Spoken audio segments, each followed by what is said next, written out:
Hello everyone, स्वागत है फिर से एक नए वीडियो में।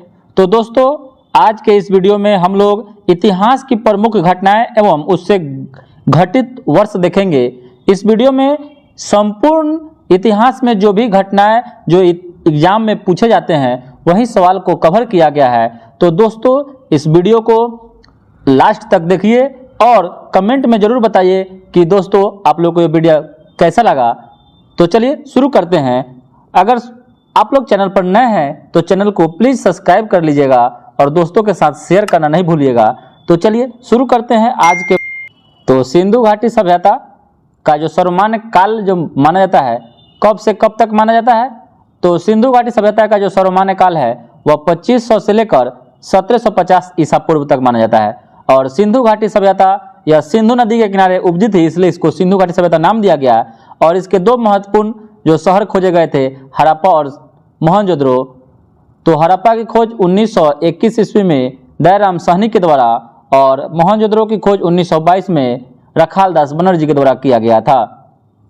चलिए अगला पॉइंट देखते हैं कि भारत में आर्यों का आगमन कब हुआ था। तो भारत में आर्यों का आगमन 1500 ईसा पूर्व में हुआ था और जो आर्य थे यह मध्य एशिया से आए थे, मध्य एशिया से आए थे। ठीक है।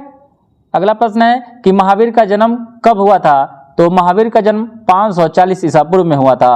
महावीर का निर्माण यानी महावीर की मृत्यु कब हुई थी? तो 468 ईसा पूर्व में हुई थी। अगला प्रश्न है कि गौतम बुद्ध का जन्म कब हुआ था।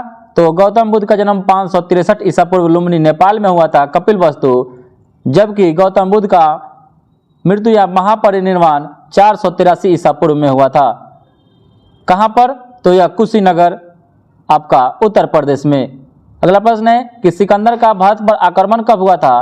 तो सिकंदर भारत पर आक्रमण किया था 326 से 325 ईसा पूर्व में। उस समय भारत पर नंद वंश का शासन था। उस समय शासक नंद वंश घानानंद था।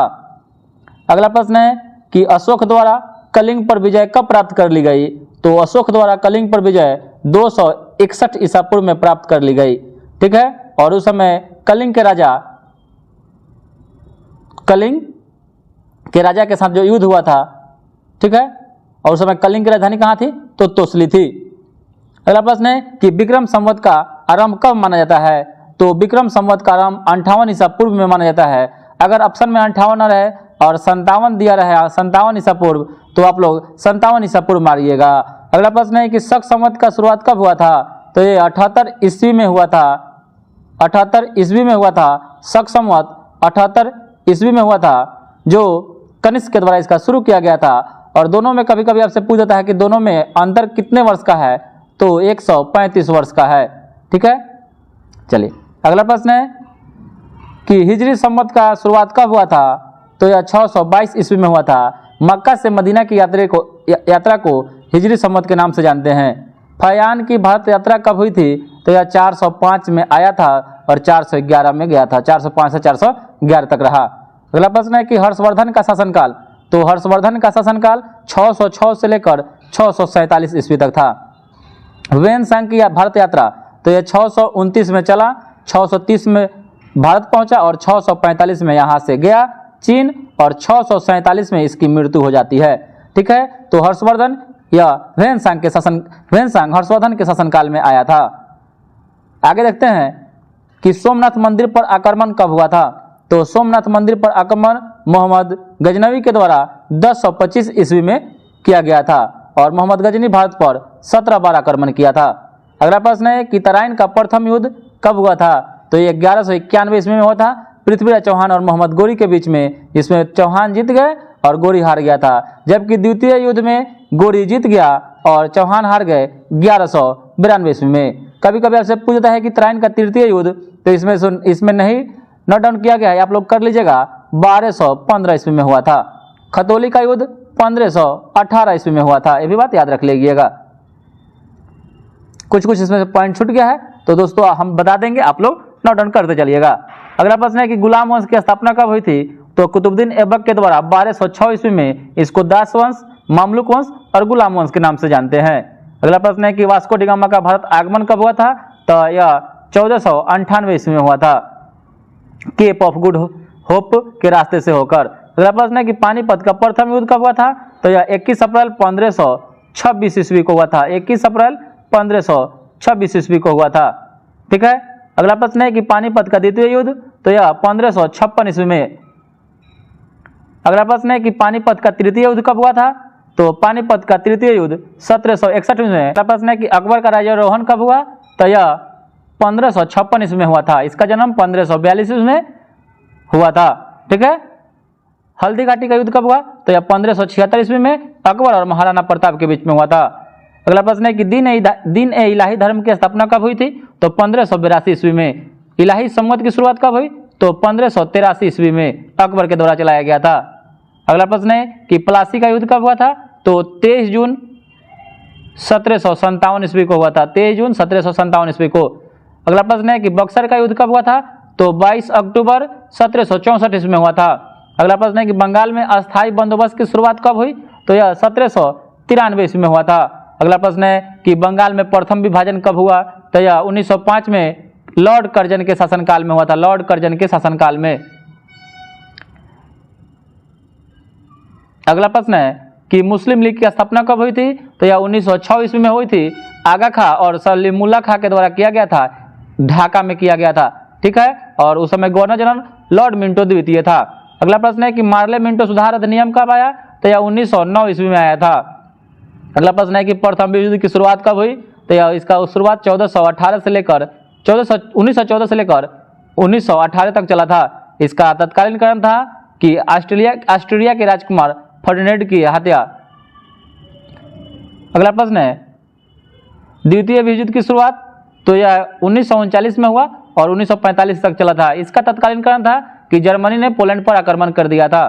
अगला प्रश्न है कि असहयोग आंदोलन की शुरुआत कब हुई थी? तो असहयोग आंदोलन की शुरुआत 1920 में हुई थी और यह 22 तक चला था और इसको स्थगित कर दिया गया था 22 में, क्योंकि 5 फरवरी 1922 को चौरी चौरा कांड हुआ था इस कारण। अगला प्रश्न है कि साइमन कमीशन का भारत आगमन कब हुआ? तो इसका 1928 में। साइमन कमीशन भारत आगमन 1928 में। अगर आपसे गठन पूछ दे तो 1927 में इसका गठन हुआ था और इसका बहिष्कार भी 1927 से ही शुरू कर दिया गया था जब तक इसका गठन हुआ। अगला प्रश्न है कि दांडी मार्च नामक सत्याग्रह कब हुआ? तो यह 1930 में हुआ था। अगला प्रश्न है कि गांधी इरविन समझौता कब हुआ? तो इसको दिल्ली समझौता के नाम से जानते हैं। 1931 ईस्वी में हुआ था। कैबिनेट मिशन का भारत आगमन कब हुआ? तो यह 1946 ईस्वी में हुआ था। इसके अध्यक्ष पैथलिक लॉरेंस थे। अगला प्रश्न है कि महात्मा गांधी की हत्या कब हुई थी? तो यह 30 जनवरी 1948 को नाथूराम गोडसे के द्वारा कर दी गई। अगला प्रश्न है कि चीन का भारत पर आक्रमण कब किया गया? तो यह 1962 ईस्वी में किया गया था। प्रथम भारत पाकिस्तान युद्ध, पाक युद्ध 1965 ईस्वी में हुआ था।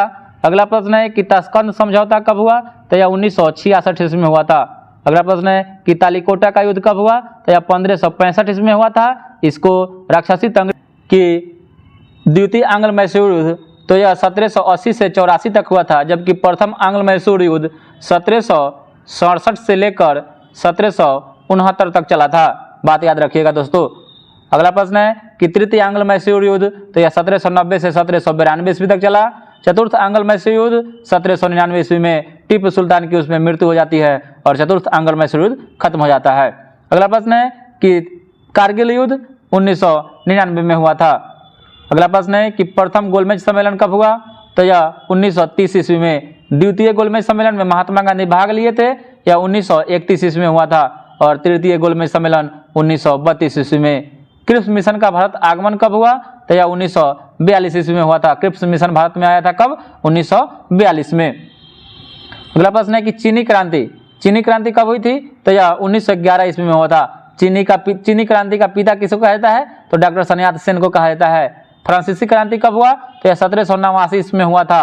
ठीक है, 1789 ईस्वी में। इसका नारा क्या था? तो स्वतंत्रता, बंधुता और भाईचारा। अगला प्रश्न, रूसी क्रांति कब हुई थी? तो यह 1917 ईस्वी में हुई थी। अगला प्रश्न है कि चोल का युद्ध यानी चोल का युद्ध कब हुआ था? तो यह 1508 ईस्वी में हुआ था।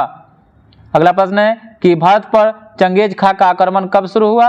तो यह 1221 ईस्वी में हुआ था। भारत पर चंगेज खां का आक्रमण 1221 ईस्वी में हुआ था। अगला प्रश्न है कि तैमूर लंग द्वारा भारत पर आक्रमण कब किया गया? तो 1398 ईस्वी में किया गया था। अगला प्रश्न है कि अकबर द्वारा दीन इलाही धर्म की स्थापना कब की गई? तो यह 1582 ईस्वी में किया गया। और ईस्ट इंडिया कंपनी की स्थापना कब हुई? तो 1600 ईस्वी में ईस्ट इंडिया कंपनी की स्थापना हुई थी। आगे देखते हैं दोस्तों कि औरंगजेब की मृत्यु कब हो जाती है? तो औरंगजेब की मृत्यु 1707 ईस्वी में हो जाती है। औरंगजेब अपनी बीवी के याद में बीबी का मकबरा निर्माण करवाया था औरंगाबाद महाराष्ट्र में। इसको ताजमहल का फूहर नगर के नाम से भी जाना जाता है। आगे देखते हैं कि नादिर शाह का भारत पर आक्रमण कब हुआ? तो नादिर शाह ने भारत पर आक्रमण 1739 में किया था और इसको ईरान का नेपोलियन कहा जाता है। और इन्होंने ही मयूर सिंहासन को लूटकर ईरान ले गया। मयूर सिंहासन को लूटकर ईरान लेके चला गया। आगे देखते हैं कि शिवाजी की मृत्यु कब हो गई? तो शिवाजी की मृत्यु 1666 ईस्वी में होती है। उसी साल गुरु गोविंद सिंह का जन्म होता है। ठीक है, अगला प्रश्न है कि गुरु गोविंद सिंह की मृत्यु कब हो जाती है? तो गुरु गोविंद सिंह की मृत्यु 1708 ईस्वी में हो जाती है। अगला प्रश्न है कि गुरु नानक का जन्म कब? देखते हैं दोस्तों कि बंगाल में अस्थायी बंदोबस्त की शुरुआत कब हुई? तो बंगाल में अस्थायी बंदोबस्त की शुरुआत 1793 में लॉर्ड कॉर्नवालिस के द्वारा शुरू किया गया। पिट्स इंडिया एक्ट कब लागू हुआ? तो पिट्स इंडिया एक्ट 1784 ईस्वी में भारत में लागू हुआ और रेगुलेटिंग एक्ट 1773 ईस्वी में लागू हुआ। सती प्रथा का अंत कब हुआ? तो 1829 ईस्वी में लॉर्ड विलियम बेंटिंक और राजा राम मोहन राय की सहायता से। ब्रह्म समाज की स्थापना किसने की? तो राजा राम मोहन राय ने 1828 ईस्वी में। अगला प्रश्न है कि प्रथम अफगान युद्ध कब हुआ था? तो प्रथम अफगान युद्ध 1839 से 1842 ईस्वी तक चला था। और भारत में पहली रेल लाइन कब बिछी? कि स्वतंत्रता का पहला संग्राम यानी सिपाही विद्रोह कब हुआ? तो सिपाही विद्रोह 1857 ईस्वी में हुआ था। और सिपाही विद्रोह को स्वतंत्र भारत का पहला स्वतंत्रता संग्राम बी डी सावरकर के द्वारा कहा गया था और यह मेरठ से शुरू हुआ था 10 मई को। भारतीय राष्ट्रीय कांग्रेस की स्थापना कब हुई थी? तो 28 दिसंबर 1885 को ए.ओ. ह्यूम के द्वारा। आगे है कि बंगाल विभाजन एवं स्वदेशी आंदोलन की शुरुआत कब हुई? तो बंगाल विभाजन 1905 में हुआ था लॉर्ड कर्जन के समय। यह 16 अक्टूबर को प्रभावित हो गया, 16 अक्टूबर 1905 से। तो इसलिए इसी के विरोध में स्वदेशी आंदोलन अपनाया गया, चलाया गया और 16 अक्टूबर को पूरे बंगाल में शोक दिवस के रूप में मनाया गया। मुस्लिम लीग की स्थापना कब हुई थी? तो मुस्लिम लीग की स्थापना 1906 ईस्वी में हुई थी। प्रथम दिल्ली दरबार का आयोजन कब किया गया? तो प्रथम दिल्ली दरबार का आयोजन 1911 ईस्वी में किया गया। ठीक है, प्रथम विश्व युद्ध की शुरुआत कब हुई? तो प्रथम विश्व युद्ध की शुरुआत 1914 में हुई और अंत 1918 में। लखनऊ पैक्ट किसे कहते हैं? तो लखनऊ सम्मेलन को, लखनऊ समझौता को लखनऊ पैक्ट के नाम से जानते हैं। यह 1916 ईस्वी में हुआ था। इसी लखनऊ अधिवेशन में मुस्लिम लीग के साथ इसका समझौता हुआ था और इसी लखनऊ अधिवेशन में कांग्रेस के नरम दल और गरम दल साथ में मिल गए थे। इसके अध्यक्ष अंबिकाचरण मजुमदार थे। आगे देखते हैं कि मॉन्टेग्यू चेम्सफोर्ड सुधार अधिनियम कब लागू हुआ? तो यह लागू हुआ 1919 ईस्वी में। जलियांवाला बाग हत्याकांड कब हुआ? तो 13 अप्रैल 1919 ईस्वी में हुआ था। खिलाफत आंदोलन की शुरुआत कब हुई थी? तो खिलाफत आंदोलन 1919 से 1920 तक चला था। महात्मा गांधी इसके अध्यक्ष थे। अगला प्रश्न है कि साइमन कमीशन का गठन कब किया गया? तो साइमन कमीशन का गठन 1927 में किया गया, आया भारत में 28 में। ठीक है, अगला प्रश्न है कि भारत में प्रसारण की शुरुआत कब हुई? तो भारत में प्रसारण की शुरुआत यानी रेडियो प्रसारण की शुरुआत 1927 में हुई थी। और शेरे पंजाब लाला लाजपत राय को कहा जाता है, जिनकी मृत्यु 1928 में साइमन कमीशन का विरोध करते समय पुलिस की लाठी का शिकार बन गए। अगला प्रश्न है कि सविनय अवज्ञा आंदोलन की शुरुआत कब हुई? तो सविनय अवज्ञा आंदोलन की शुरुआत 1930 ईस्वी में हुई थी और दिल्ली समझौता को, गांधी इरविन समझौता को दिल्ली समझौता के नाम से जानते हैं, जिसकी शुरुआत 1901। प्रश्न है कि भारत सरकार अधिनियम की स्थापना भारत में कब हुई थी? तो 1935 में हुई थी भारत सरकार अधिनियम। ठीक है, और क्रिप्स मिशन का भारत आगमन कब हुआ? तो यह 1942 में हुआ था। और भारत छोड़ो आंदोलन की शुरुआत 8 अगस्त 1942 को, इसी दिन बाल गंगाधर तिलक की मृत्यु हो जाती है। शिमला समझौता कब हुआ? तो शिमला समझौता 1945 ईस्वी में हुआ था। अगला प्रश्न है कि कैबिनेट मिशन की भारत यात्रा या 1946 ईस्वी में हुआ था। स्वदेशी आंदोलन की शुरुआत 1905 ईस्वी में। अगला प्रश्न है कि होम रूल लीग की स्थापना, तो होम रूल लीग की स्थापना कब हुई थी? तो यह 1916 ईस्वी में हुई थी, मद्रास और पुणे में। ठीक है, एनी बेसेंट और बाल गंगाधर तिलक के द्वारा। अगला प्रश्न है कि असहयोग आंदोलन की शुरुआत 1920 ईस्वी में। चौरी चौरा कांड कब हुआ? तो चौरी चौरा कांड 5 फरवरी 1922 को। बाल गंगाधर तिलक की मृत्यु कब हो जाती है? तो 1920 ईस्वी में। और भारत विभाजन की शुरुआत कब हुई? तो भारत विभाजन 3 जून 1947 माउंटबेटन योजना के तहत। अगला प्रश्न है कि प्रथम एशियाई खेल की शुरुआत तो प्रथम एशियाई खेल की शुरुआत 1951 ईस्वी में कहाँ पर, तो नई दिल्ली में शुरू हुआ था, जिसमें से भारत दूसरे स्थान पर था 51 पदक के साथ। प्रथम स्थान पर जापान था 60 पदक के साथ। अगला प्रश्न है कि प्रथम पंचवर्षीय योजना 1951 से शुरू हुआ। प्रथम पंचवर्षीय योजना 1951 से शुरू हुआ। पंचवर्षीय योजना कहाँ से लिया गया है, तो रूस देश से लिया गया है। ठीक है, पंचवर्षीय योजना का स्थापना 15 मार्च 1950 को किया गया था, योजना आयोग का स्थापना। ठीक है, वर्तमान में पंचवर्षीय योजना की जगह पर नीति आयोग चल रहा है, जिसका स्थापना 1 जनवरी 1915 में किया गया। अगला प्रश्न है कि लोकसभा का पहला आम चुनाव कब हुआ, तो लोकसभा का पहला आम चुनाव 1952 ईस्वी में हुआ था। दूसरी पंचवर्षीय योजना कब शुरू हुई, तो दूसरी पंचवर्षीय योजना 1956 में। प्रथम परमाणु प्रशिक्षण कब हुआ, तो प्रथम परमाणु प्रशिक्षण 1974 में पोखरण राजस्थान में। आर्यभट्ट का प्रक्षेपण कहाँ से हुआ, तो यह रूस के कोस्मोड्रोम से, कब, तो 1975 ईस्वी में। अगला प्रश्न है कि मोहम्मद बिन कासिम का भारत पर सफल आक्रमण कब हुआ, तो 712 में सिंध पर। उस समय सिंध का राजा दाहिर था। अगला प्रश्न है कि दक्षिण भारत में विजयनगर की स्थापना कब हुई, तो दक्षिण भारत में विजयनगर की स्थापना 1336 ईस्वी में हुई थी, हरिहर एवं बुका नामक 2 भाइयों के द्वारा। दक्षिण भारत में बहमनी साम्राज्य की स्थापना कब हुई, तो 1347 ईस्वी में हसन गंगू के द्वारा। अगला प्रश्न है कि भारत के समुद्री मार्ग की खोज कब हुई, तो 1498 में, 20 मई 1498 को वास्को डी गामा के द्वारा। और बांडीवास का युद्ध कब हुआ, तो 1760 में। अंग्रेजी सेनापति कौन था, तो सर आयर कूट। अगला प्रश्न है कि बंगाल में द्वैध शासन की स्थापना कब हुई, तो 1764 ईस्वी में। उस समय कौन सा गवर्नर जनरल था, तो लॉर्ड क्लाइव था। अगला प्रश्न है कि रेगुलेटिंग एक्ट की स्थापना 1773 ईस्वी में। ठीक है, और 1774 में कलकत्ता में एक सुप्रीम कोर्ट की स्थापना रेगुलेटिंग एक्ट के तहत की जाती है। और आर्य समाज की स्थापना दयानंद सरस्वती के द्वारा 1875 ईस्वी में। ठीक है, तो आज